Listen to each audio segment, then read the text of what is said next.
and welcome back to Bookish Theories. In today's video, we'd like to talk about SSERAFIM's Crimson Heart Prologue, focusing on a full summary of the story and how it is connected to the main plot. Now, the Crimson Heart Prologue is an exclusive part of the story that can only be found in Korean and in the physical copy of Antifragile. Written by Korean author Kim Cho-yeop, this prologue is defined as a companion story that takes place before the main adventure. Even if both the webtoon and the Wattpad actually begin with a prologue, in fact, this collaboration with Kim Cho-yeop has nothing to do with either of them. This prologue is a short story that acts as a prequel to the main plot, so to a certain extent it served as an introduction to the world of Refugia. According to Kim's Weaver's interview, this prologue was supposed to introduce the four characters native of Refugia, meaning that in its conception, this novella featured both Joan and Cena, as well as Yoja and Dabi. As we see in a second, however, the final version underwent quite a few changes, so much so that the prologue ended up only focusing on Joan and Cena, who are respectively Chaewon and Sakura's characters. Since I've never actually translated this prologue, today we'll break it down, summarize it, and see how it is connected to the bigger storyline. So without further ado, let's jump right in and see what's going on. Now, this prologue is titled The Puppybot Mayhem. The story begins with a broadcast of a radio program called The Afternoon Refugia. The host is reporting on a story sent in by a student of the Refugia Central High School. The members of the Electronic Engineering Club built cute robots that look like cats and rabbits, and as you probably already guessed, these are the puppybots the title is talking about. Now, as it was already introduced in the Blue Flames music video, in Refugia animals and plants do not exist. Everything is artificial and synthetic, so the students got inspired by the animal pictures they found in their textbooks. They built these puppybots to look as cute as the real ones, but now they're mysteriously gone missing. The students sent in the story hoping the radio listeners might have found these devices, so the broadcast ends with the host encouraging people to contact the school clubs if they ever come across one of these robots. Back at school, however, we discovered that somebody will be tasked with finding these puppybots, and this is where Joan comes into play. Now, as the official protagonist of Crimson Heart, Joan is the first character that we meet in the group,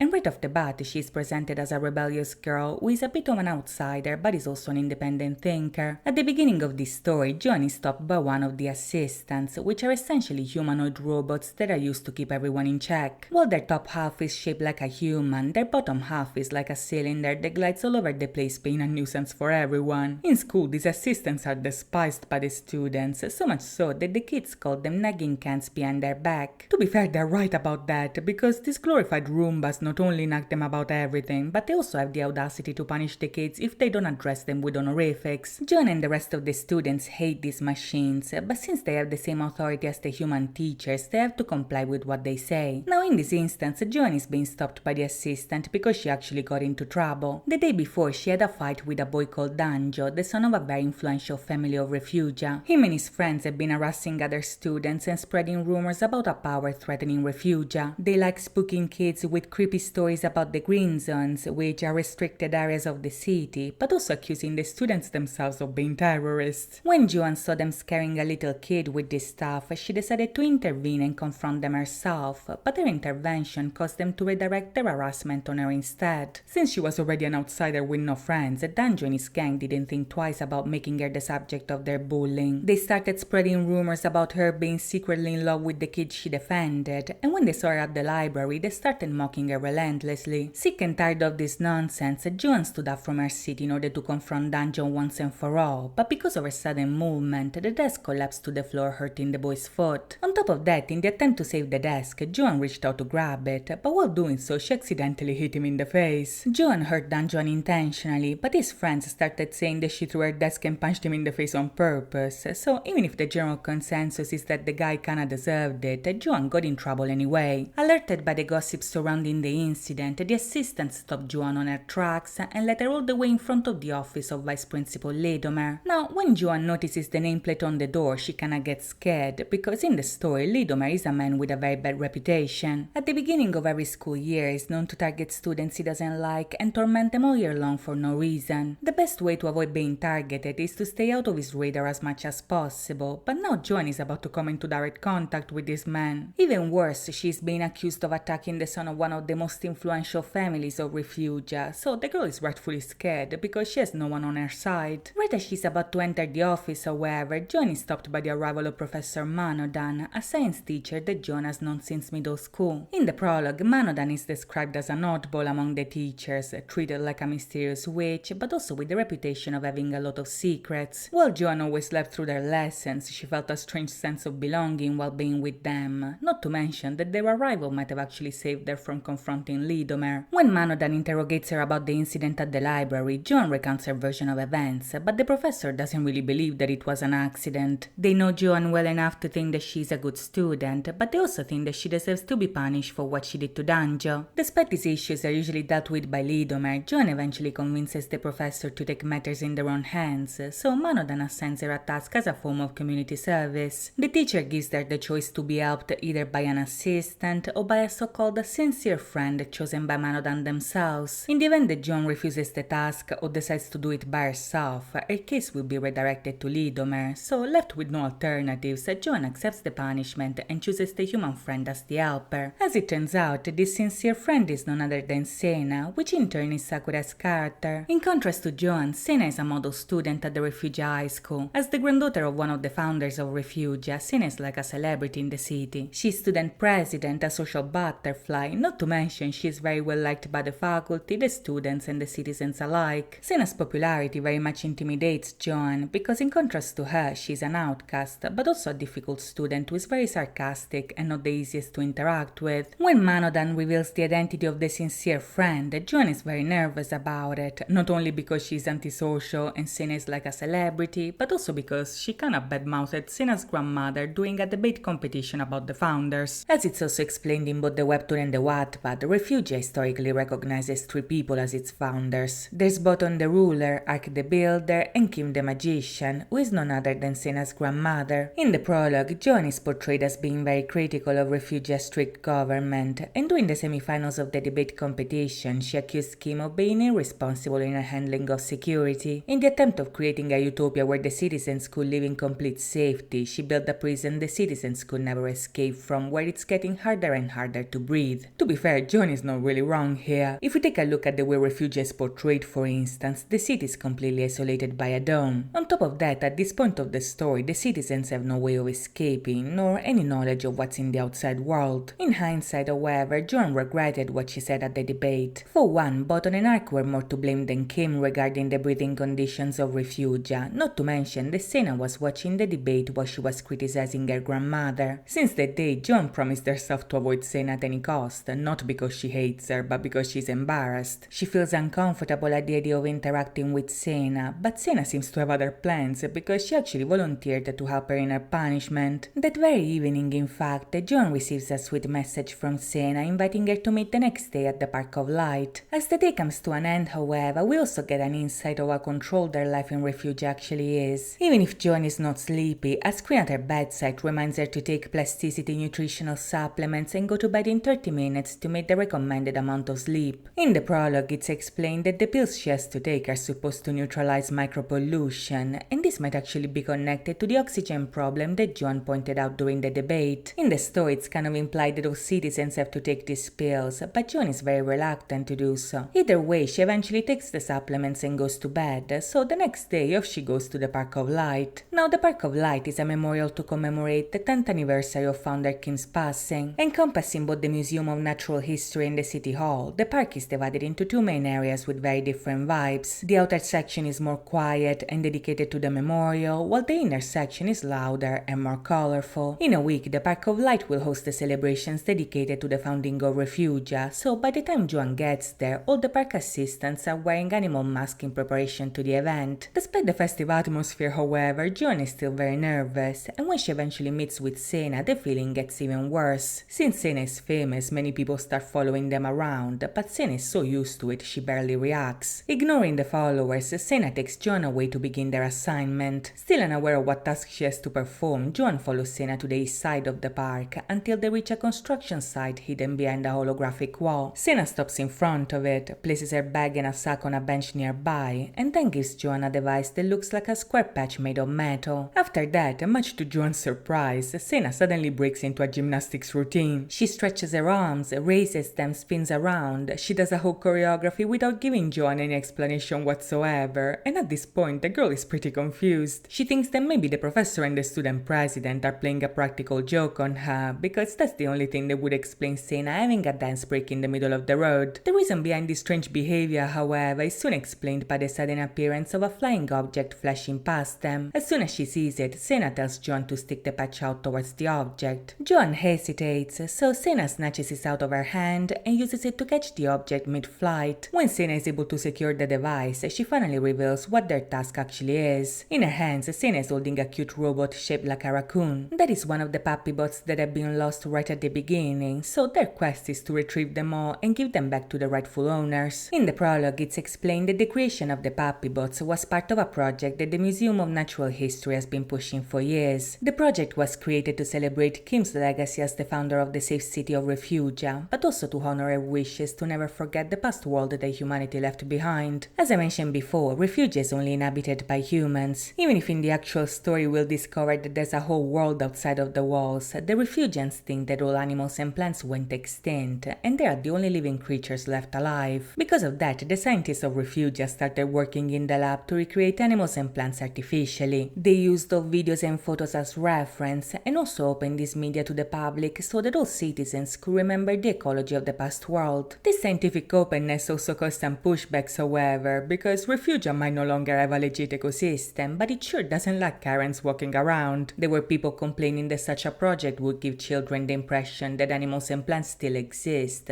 and some people really don't want that to happen. Some went as far as to say that giving such an impression would cause the literal downfall of Refugia, and wouldn't you know it, Button the Ruler was one of the main antagonists of this project. Now, from the outside looking in, one would think that Button's opposition should have at least raised some suspicion that maybe, just maybe, Refugia is not the only place where life can exist. In the prologue, however, it's pretty clear that the Refugians never question their founders. They regard them as their saviors, which actually makes Joan's criticism of Kim even more compelling. Anyway, despite many setbacks, the project eventually saw the light of day and was called Project P. It also included a collaboration between the high school engineering club and the students of the Academy of Design, and this collab was meant to create robot replicas of extinct animals to put on display at the museum for people to interact with. These devices are obviously the puppy bots, and they're each created not only to look like the animals that went extinct, but also to replicate the behavior of the specific creature they're built after. 10 days prior to the beginning of the prologue, these bots escaped the museum because of a mistake of the assistants. Professor Manodan actually suspects foul play was involved, but despite of that, no proof came out that their disappearance was intentional. Most of the bots didn't actually go far. Some others were located with the help of the reports that came in after the radio broadcast, but around 10 of them are still missing and lost in Refugia. Since the puppy bots were built to look and act like the real animals, the ones still missing are those meant to mimic animals that are either nocturnal or dwelling in dark areas. The management department judged these machines a risk to the safety of the citizens, so Cena volunteered to retrieve them, and Joan was punished into joining her. In order to attract them, Cena used a trick she was taught by the creators. To lure the nocturnal bots out of their hiding, people have to perform specific motions that look like gymnastics. The bots decode these movements as a game like peekaboo, so they come out to interact and the girls can catch them successfully. The problem is that this operation involves them acting like a fool in front of unknowing citizens. Cena doesn't really care, but Joan does, so that day and the 3 days that follow, Joan must suffer the consequences of her punishment. Cena breaks into the gymnastics routine every chance she gets, and Joan is embarrassed and humiliated by the entire situation. In contrast, Cena is completely unbothered. She really doesn't care if people mock her for hanging out with Joan or dancing in the middle of the street, because the girl has a task and she will complete it no matter what. Throughout their days together, their peekaboo gymnastics actually proves to be successful. Even if Cena and Joan have a lot of fights and disagreements, the first is good at locating hiding spots, while the second at finding shortcuts to get there, so they eventually make it work. They found a lizard, an owl, a hamster, a guinea pig.